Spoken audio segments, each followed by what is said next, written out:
peril of the ring-bearer deepens. An unseen danger draws closer. For there is another who hunts the ring. The thieves! They stole my precious, and we want it. My two favorite characters in the books were Gollum and Treebeard. Where is it? Gollum was originally a hobbit. I mean, Gollum was 500 years ago very much like Frodo. The ring has twisted and distorted him and made him full of hate and menace.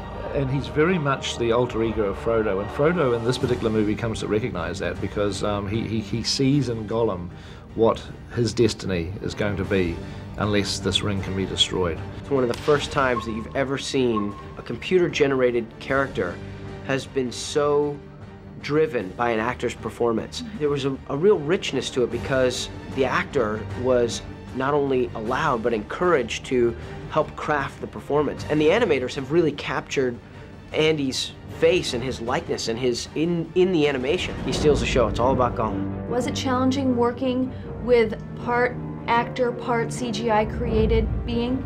It was just an extra element to have to factor in, or oddly enough, a non-element that you had to factor in, because Andy would be there as an actor and we'd go through the scene and we'd shoot passes with him there. So it was not so challenging in the sense that Andy provided so much for us as an actor and as this character that he created as Gollum. Smeagol would be, obviously he's the more kind of naive, innocent one who's been really kind of suppressed and squashed down by Gollum, who is the revengeful, kind of hard-bitten, you know, he wants the ring back at all costs. He's the addict, and Smeagol is so you know, we basically push the characters apart vocally, making Gollum more kind of guttural and more throaty, and Smeagol was much higher and more nasal. Can you give me a little bit of the voice? What does he want with Mordor? Why does Master want to go there? I love Treebeard in this because, you know, one of the themes that Tolkien cared a lot about was the environment. What's making that noise? It's the trees. Tolkien hated industry, he hated factories, and this is his revenge in this story because the trees, the walking, moving Ents, which they're called, they literally attack the factories. They decide enough is enough. We're not going to be chopped down and used for firewood anymore. We're just going to fight back. On the borders of Buckland, folk used to say there was something in the water that made the trees grow tall and come alive. You guys spent a lot of time in the tree. Yeah. What was it like working with the tree? He could be a real...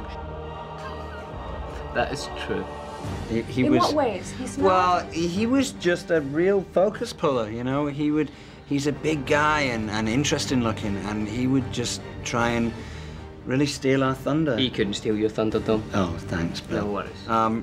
It was hilarious. There was some moments of real surrealism where the whole of the studio would empty at tea break, and Billy and I would be sat up there drinking tea and coffee and just talking, and Treebeard, the electronics would be broken at that point, so he'd just always have like that. Night. Yeah. He wouldn't take his tea. He'd have a little break. A new power is rising. Its victory is at hand.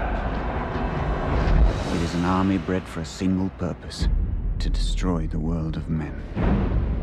The cruel foul Robinsons, they're tricksters.